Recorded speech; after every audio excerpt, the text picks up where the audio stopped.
कहते हैं ज़िंदगी में बहुत सी चीज़ें और आदत ऐसी होती हैं जिनसे मुस्तकिल या फिर वक्ती तौर पर ही जान छुड़ा के इंसान अपनी ज़िंदगी को मज़ीद दिलचस्प और अपनी जहनी और जज्बाती सेहत को अच्छा बना सकता है।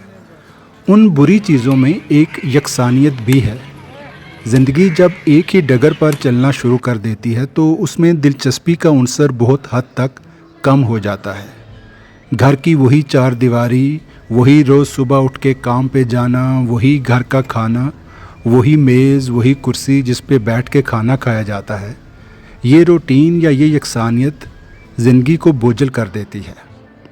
कहते हैं उसी घर के खाने को अगर आप घर के करीब किसी पुरफ़ज़ा मकाम पर बैठ के खाएं और थोड़ा वक्त उस पुरफ़ज़ा मकाम पर गुजारें तो ना सिर्फ खाने का मज़ा दोबाला हो जाता है बल्कि आपकी ज़हनी और जज्बाती सेहत पर भी इसका बड़ा मुस्बत असर होता है। इस पूरे अमल को एक बहुत अच्छा सा नाम दिया गया है जिसको पिकनिक कहते हैं।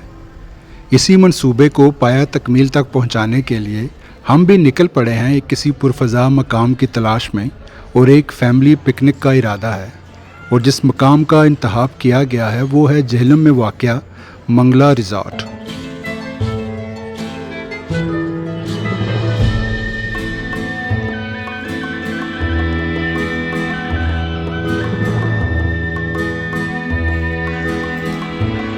अज़ान और आहद बैडमिंटन से लुत्फ़अंदोज़ होते हुए।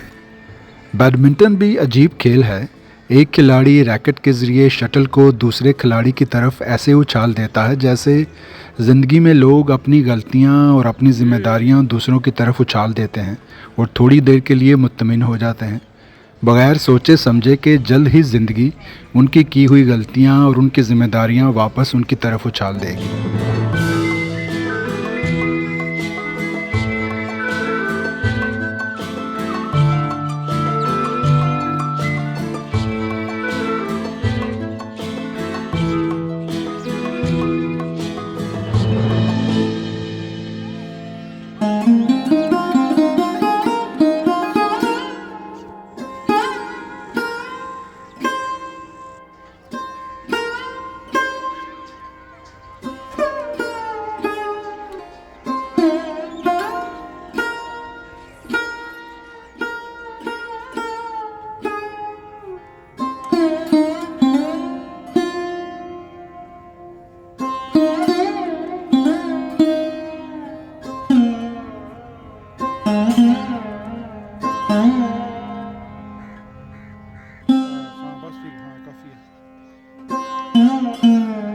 खैर, दानश्वरों का ये कहना कि घर के खाने को किसी पुरफ़ज़ा मकाम पे जाके खाया जाए तो उसका मज़ा दोबाला हो जाता है, मैं इससे मुत्फ़िक ना हो सका क्योंकि बिरयानी ठंडी हो चुकी थी।